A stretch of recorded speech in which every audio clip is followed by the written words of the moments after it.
Hello students, पिछले जो video हम लोगों ने देखा था, पिछले वीडियो में हम लोगों ने परमुटेशन और कॉम्बिनेशन चैप्टर कंप्लीट किया था। आज हम एक नया चैप्टर स्टार्ट करेंगे, द्विपद प्रमेय या बाइनोमियल थ्योरम। द्विपद प्रमेय या बाइनोमियल जो है वो नाम से ही ये इंडिकेट हो रहा है कि ये एक ऐसी चीज है जिसमें दो पदों से रिलेटेड चीजें हम पढ़ेंगे। द्विपद मतलब आपने जब वो पढ़ा होगा, बीजगणित जब स्टार्ट किया होगा, एल्जेब्रिक एक्सप्रेशंस पढ़ना शुरू किया होगा, तो उसमें आपने मोनोमियल पढ़ा होगा। मोनोमियल जिसमें एक ही टर्म होता है ना।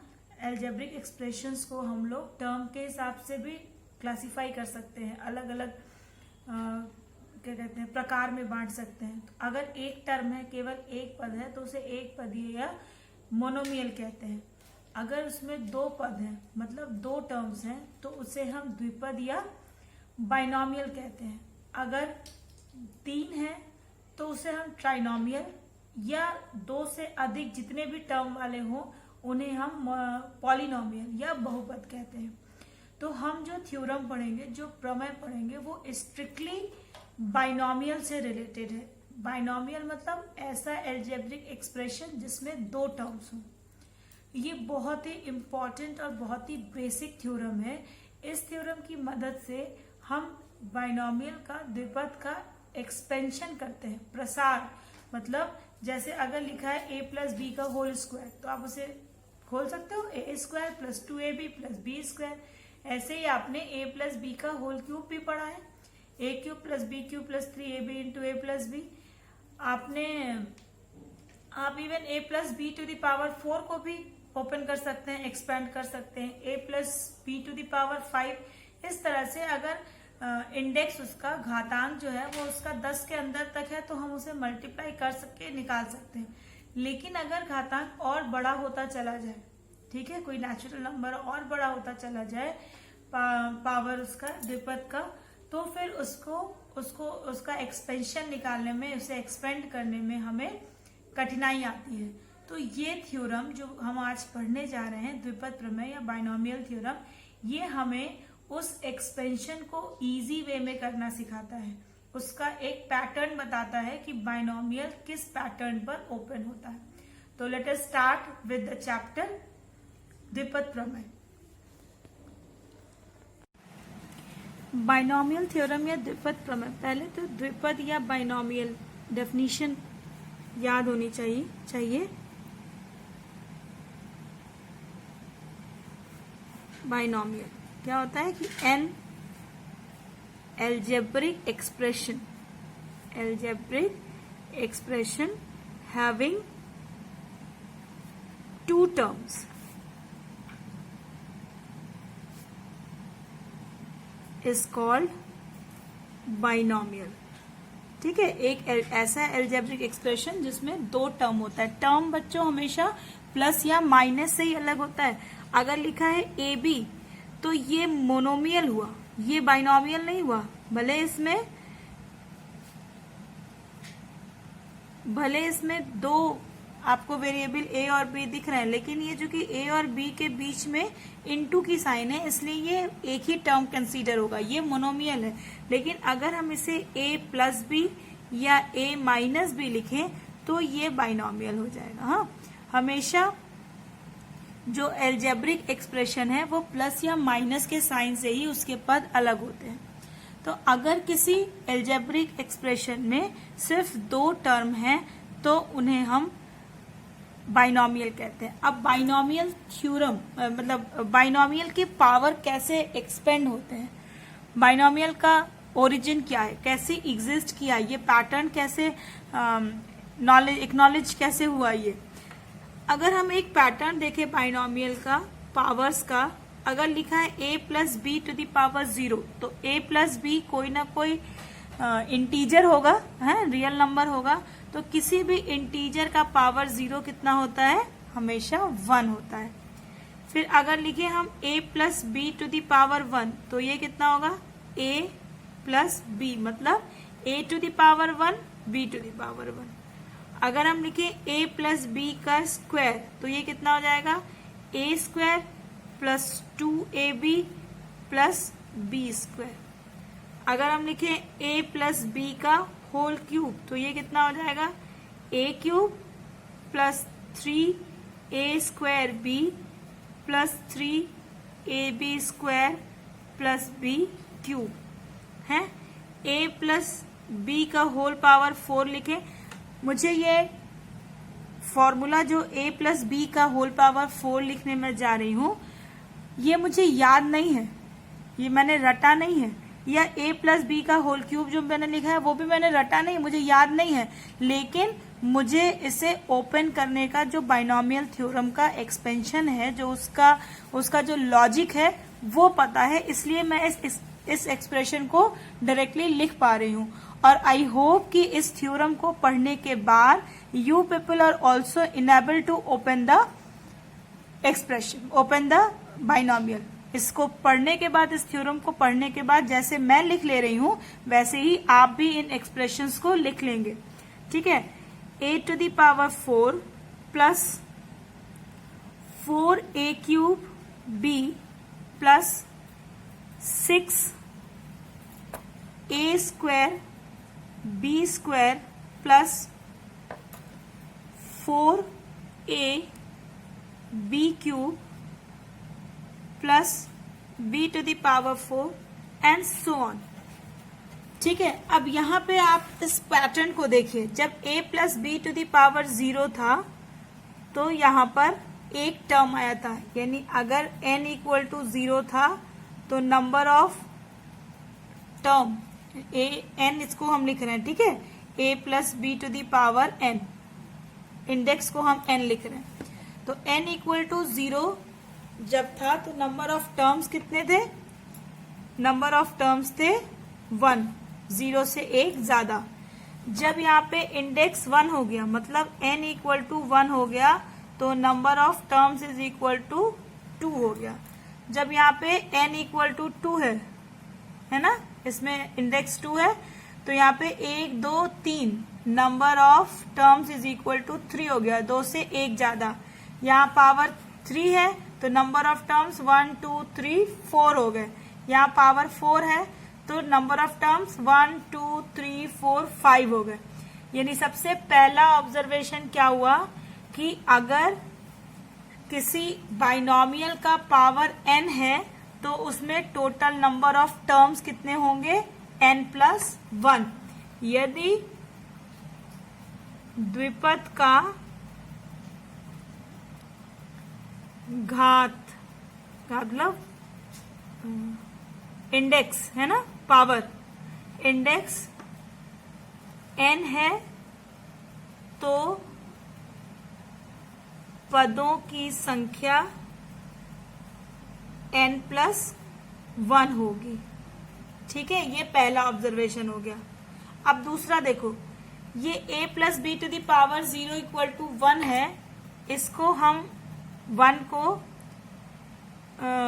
मतलब एक टर्म आया a plus B to the power 1 है जब, तो ये a टू द पावर 1 है, और यहाँ पे अगर हम लिख दे b टू द पावर 0 तो कोई फर्क नहीं पड़ेगा ना, क्योंकि b टू द पावर 0 1 है, तो a to the power 1 into b to the power 0 a ही रह जाएगा, और ये b to the power 1 into a to the power 0 लिखा है, ठीक है। इसीलिए मैंने टर्म्स को दूर दूर लिखा था। यहाँ पे देखो a to the power 2 into b to the power 0, a to the power 1 b to the power 1, फिर यहाँ पर a to the power 0 b square हो गया। इसमें भी 0 2 1, ये हो गया 1 2, और इसे हम लिख सकते हैं a to the power 0 into b cube. यहाँ पर भी 0 3 1 2 2 1 3 और फिर 0 4। अब अभी तक हमने टर्म्स का पैटर्न देखा, अब हम पावर्स का पैटर्न देखेंगे। जितनी इसकी पावर है, जितना बाइनोमियल का पावर है, इंडेक्स है, हर एक टर्म का पावर उतना ही है। देखो यहाँ पे 1 प्लस 0 1, 0 प्लस 1 1, यहाँ पे पावर 2 था, 2 plus 0 2, 1 plus 1 2, 0 plus 2 2।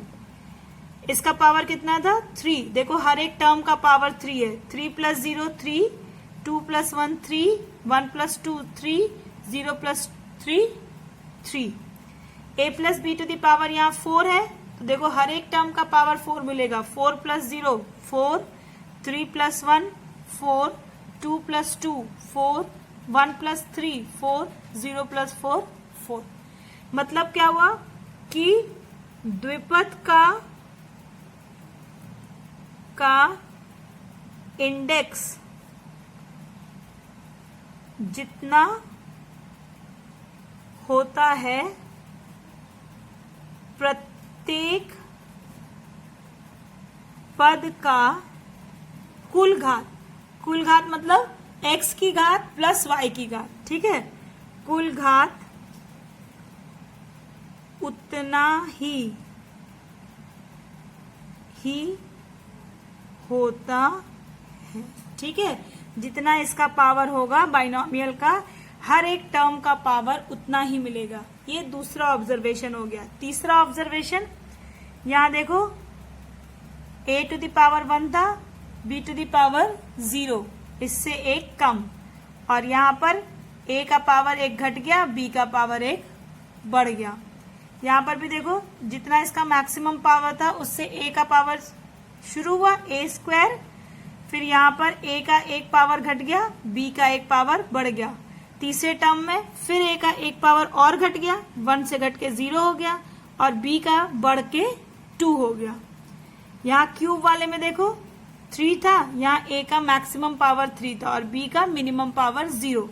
Second term में आए a का 1 पावर कम हो गया, 3 से 2 हो गया, b का 1 पावर बढ़ गया, 0 से 1 हो गया।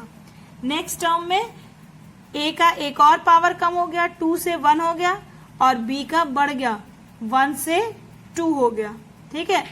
थर्ड टर्म में क्या हुआ, a का 1 पावर 1 और कम हो गया, 2 से 1 हो गया, और b का बढ़ के 1 से 2, मतलब a का पावर धीरे धीरे एक एक करके घट रहा है और b का पावर धीरे धीरे करके बढ़ रहा है, एक एक करके। कहाँ से 3 का अगर पावर 3 है तो a का पावर 3 से शुरू होकर घट के 0 हो गया, और b का पावर 0 से बढ़कर 3 तक चला गया मैक्सिमम, 0 1 2 3। ऐसे ही 4 में a का पावर देखो 4, फिर 3, फिर 2, फिर 1, फिर 0, और b का पावर 0 1 2 3 4। तो थर्ड ऑब्जर्वेशन क्या हुआ कि टर्म्स का एक का पावर ग्रेजुअली बढ़ता है और दूसरे का पावर ग्रेजुअली घटता है, ठीक है, एक एक करके बढ़ता है b का पावर, और a का पावर एक एक करके घटता है, ठीक है। मतलब a + b to the power n के प्रसार में a to the power n से शुरू होकर a टू द पावर 0 तक, ठीक है, और b टू द पावर 0 से शुरू होकर b to the power n तक जाता है एक्सप्रेशन, ठीक है। अब इसीलिए एक टर्म बढ़ जाता है, क्योंकि 0 से शुरू होकर 4 तक जा रहा है, तो पावर अगर 4 है तो 0 1 2 3 4 5 टर्म हो गए, एक टर्म बढ़ गया ये पावर 0 वाला, ठीक है। अब हम देखते हैं अगला ऑब्जर्वेशन, चौथा। उसके लिए हमें पास्कल्स ट्रायंगल पढ़ना होगा। Pascal's triangle, Pascal's triangle. Pascal's triangle क्या होता है? पास्कल्स ट्रायंगल रिलेटेड होता है कोफिशिएंट से। कोफिशिएंट समझते हैं? कोफिशिएंट मतलब किसी टर्म का, ऐसे हमने लिखा है 3x² + 4, तो x² का कोफिशिएंट मतलब क्या हुआ कि x² को ढक दें और उस टर्म में जो कुछ भी मिलता है उसे हम कोफिशिएंट कहते हैं, या हिंदी में से कहते हैं गुणांक, है ना।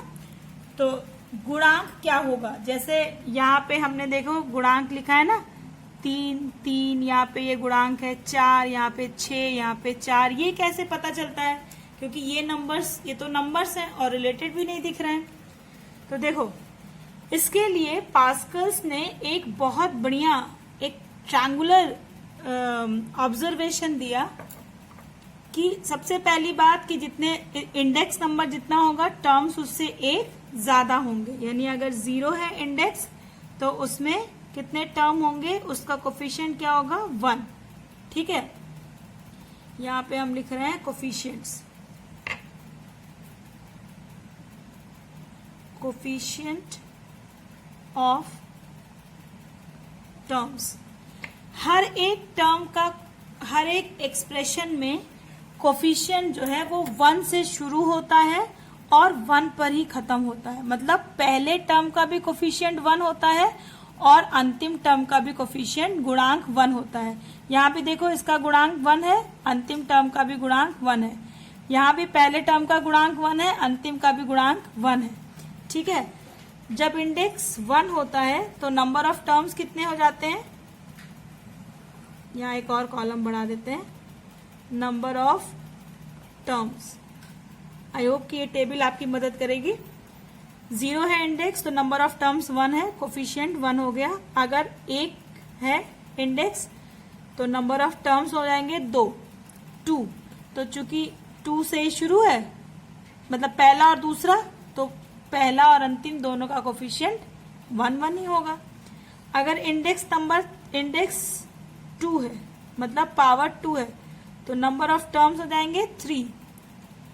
पहला टर्म, दूसरा टर्म, तीसरा। पहले का कोफिशिएंट कहा है कि हमेशा 1 होगा, अंतिम का भी 1 होगा। अब इस दूसरे वाले का क्या होगा, दूसरे वाले का होगा इन दोनों का जोड़, मतलब 1 + 1 2। ठीक है, अब अगर इंडेक्स 3 है तो नंबर ऑफ टर्म्स 4 हो जाएंगे। तो पहले टर्म का कोफिशिएंट हमेशा 1, फिर दूसरा टर्म, तीसरा टर्म और फिर चौथे टर्म का कोफिशिएंट फिर से 1। अब इन दोनों का कोफिशिएंट कितना होगा, 1 + 2 3, 2 + 1 3। अगर 4 टर्म्स हैं, 4 इंडेक्स है तो नंबर ऑफ टर्म्स 5 हो गए। पहले का हो गया 1, अंतिम का हो गया 1, बीच में कितने बचे 1 2 3 है ना, 1 2 3 4 5 टर्म्स हुए। इन दोनों का सम यहाँ आ गया 4, इन दोनों का सम 6, इन दोनों का सम 4। पहले टर्म का कोफिशिएंट 1, दूसरे का 4, तीसरे का 6, चौथे का 4 और पांचवें का फिर 1। चेक कर लीजिए, देखिए हमने ऐसे ही लिखा था, a + b⁴ का पहले टर्म का कोफिशिएंट 1 है, दूसरे का कोफिशिएंट 4 है, तीसरे का 6 है, चौथे का फिर 4 है और पांचवें का 1 है। अब अगर 5 होता तो नंबर ऑफ टर्म्स हो जाते 6, 1 और 1, पहला दूसरा, पहला और अंतिम, दूसरा तीसरा चौथा पांचवा, इनका कोफिशिएंट लिखना है। तो 1 + 4 5, 4 + 6 10, 6 + 4 10, 4 + 1 5। ठीक है, अब इसको अगर आपको लिखना हो a + b⁵ तो आप बिल्कुल आराम से लिखिए।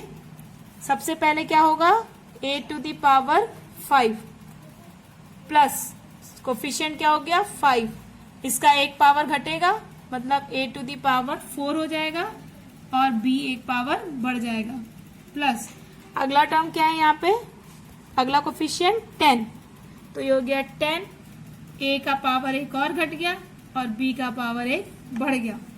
अगला क्या है, फिर से 10 कोफिशिएंट, तो ये हो गया 10, a का पावर एक और घट गया, b का पावर एक और बढ़ गया।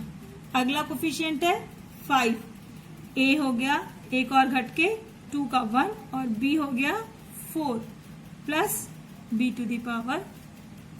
5। ठीक है, कहीं आप अब इसको मल्टीप्लाई करके चेक कर लीजिए, बिल्कुल यही एक्सप्रेशन आएगा। जैसे ऐसे हम मल्टीप्लाई करके चेक करा देते हैं आपको। a + b⁵ मतलब क्या हुआ, a square a plus B का whole square into a plus B का whole square into a plus b. तो ए प्लस बी का होल स्क्वायर कितना होगा, a square plus 2ab plus B square. इसको भी ओपन कर दो, a square plus 2ab plus B square into a plus b. पहले इन दोनों टर्म का मल्टीप्लाई करते हैं, कितना आएगा, a square into a square a to the power 4, फिर आएगा प्लस 2a³ बी, फिर क्या आएगा plus a square b square. फिर इससे करते हैं plus 2a³ b plus 4a² b square plus 2ab³। अब इससे करते हैं plus B square a square plus 2ab³ plus B to the power 4 into a plus b. इसको थोड़ा शॉर्ट कर लेते हैं, ए टू द पावर 4। अब 2a³ भी यहाँ भी है, 2a³ भी यहाँ भी है ना, और फिर कहीं नहीं है, तो प्लस 4a³ बी।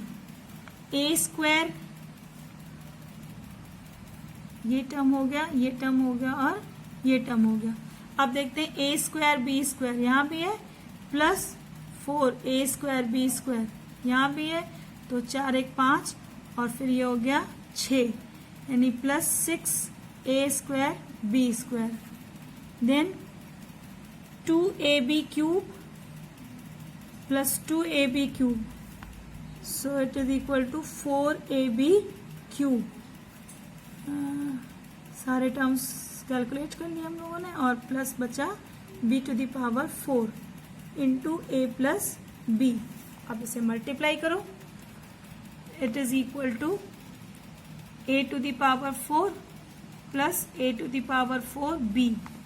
इससे करेंगे तो plus 4 a to the power 4 B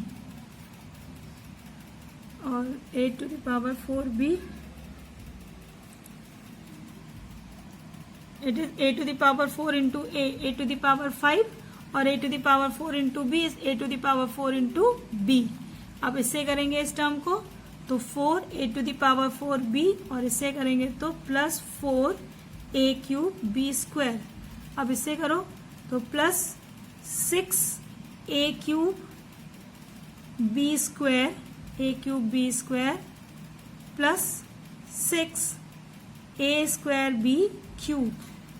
फिर इससे करेंगे तो plus 4a² b³ plus 4a b to the power 4।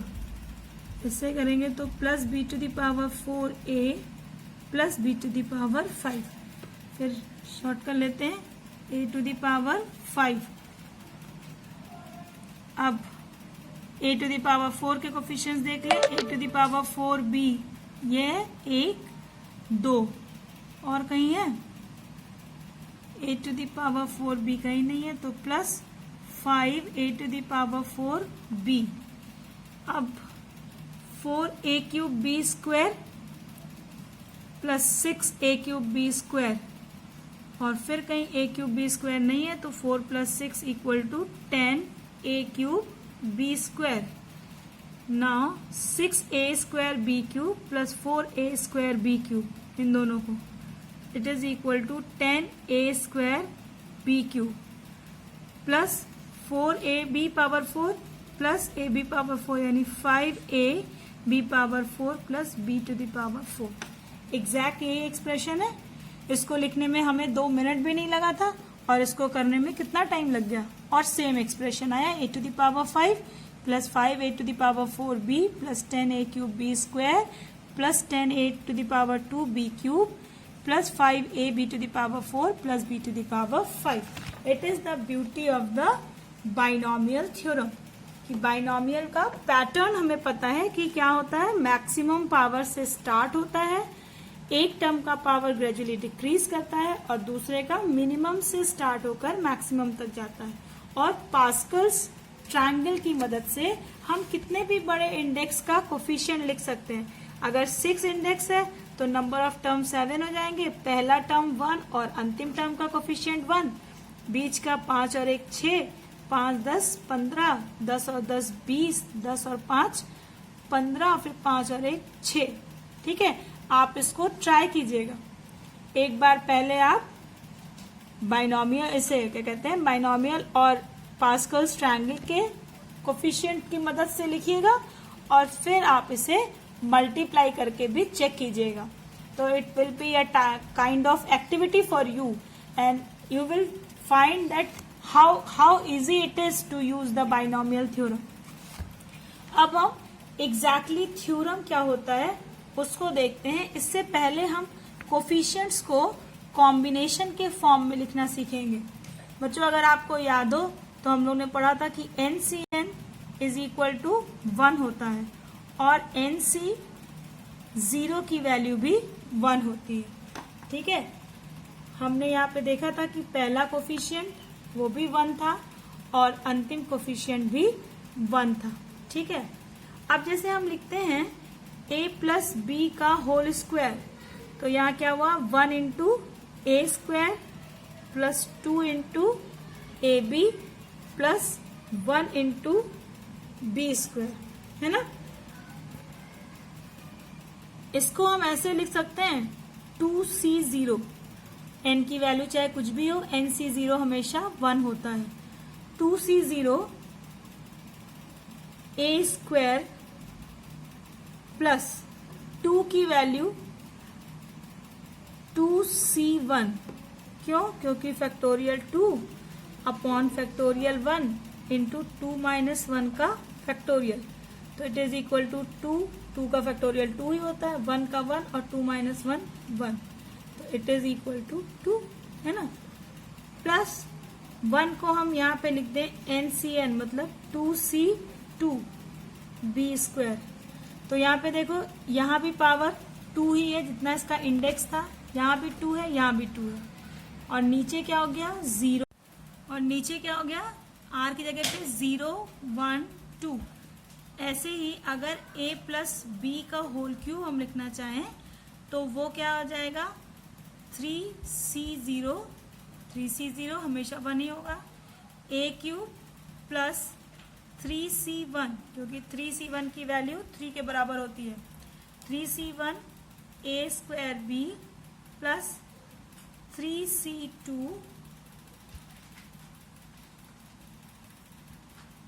A b square. अब ए स्क्वायर बी को हम लिख सकते हैं जैसे ए स्क्वायर है ना, तो 3 माइनस 1 2 हुआ, और बी का पावर, अभी एक मिनट इसको लिख लूं फिर से इसको समझाती हूँ। 3C2 a b square plus 3C3 b cube, है ना। अब इसको थोड़ा सिस्टमैटिक हम ऐसे लिखें 3C0 a to the power 3 plus 3C1 a to the power 2 को हम लिख सकते हैं 3 minus 1 into b to the power 1 plus 3C2 a to the power 1 है ना, 1 को हम लिख सकते हैं 3 minus 2 into b to the power 2 plus 3C3। अब a to the power 3 minus 3 0 ही हो जाएगा, उसको लिखने की जरूरत नहीं है, b टू द पावर 3। तो ऐसे ही अगर a plus B to the power n हो तो हम उसे कैसे लिखेंगे NC0 a to the power n, है ना, जो यहाँ पे है वही, plus NC1 a to the power 3 minus 1 था ना, ये n है ये 1 है, n माइनस 1 इंटू बी। ठीक है, अब अगर ये इस तरह से लिखते हुए हम r टर्म तक जाएं प्लस एंड सो ऑन, तो क्या हो जाएगा NCR a to the power n minus r into b to the power r। ठीक है, plus and so on plus NCN b to the power n। ये जो एक्सप्रेशन है ना, जो इस पैटर्न से मिला है, actually it is called the binomial theorem. Binomial theorem for positive integral index, किसी धनात्मक पूर्णांक के लिए द्विपद प्रमेय, ठीक है, धनात्मक पूर्णांक के लिए, ठीक है, क्या कहते हैं इसे, द्विपद प्रमेय या बाइनोमियल थ्योरम। तो if n is a natural number, यदि n कोई प्राकृत नंबर है, प्राकृत संख्या है,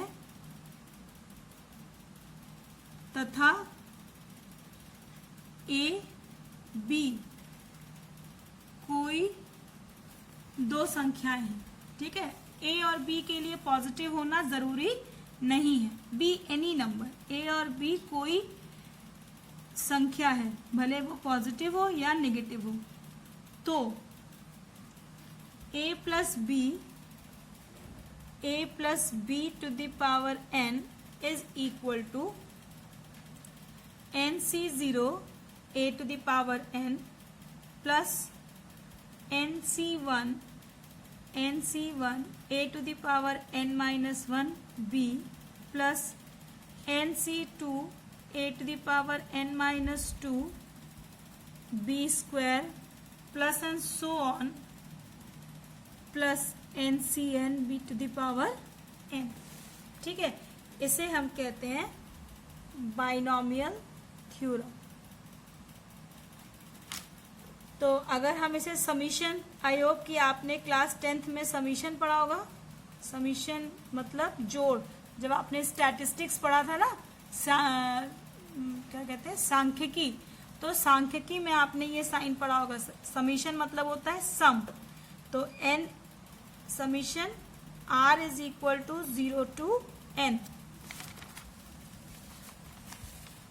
NCR a to the power n minus r into b to the power r, ये है जनरल टर्म में बाइनोमियल थ्योरम, कि अगर कोई बाइनोमियल है, कोई द्विपद है और उसका कोई पावर कोई भी पॉजिटिव नंबर n है, तो उसमें क्या होगा, इसमें आप r इक्वल टू 0 रखिए, प्लस r इक्वल टू 1 रखिए, प्लस r इक्वल टू 2 रखिए, और n की वैल्यू तक आप उसका एक्सपेंशन करते चले जाइए, ठीक है, तो इसे हम कहते हैं बाइनोमियल थ्योरम।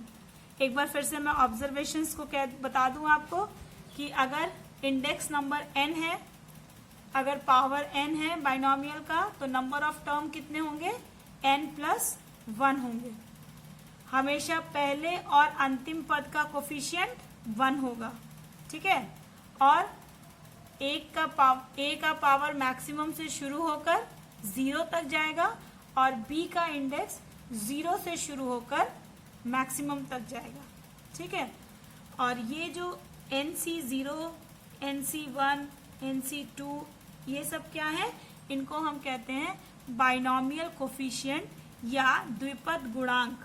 क्या कहते हैं इनको, द्विपद गुणांक, द्विपद गुणांक। ये जितना भी लिखा है ना, NCL लिखा है या NC2 लिखा है, ये सब क्या है, द्विपद गुणांक या बाइनोमियल कोफिशिएंट्स है।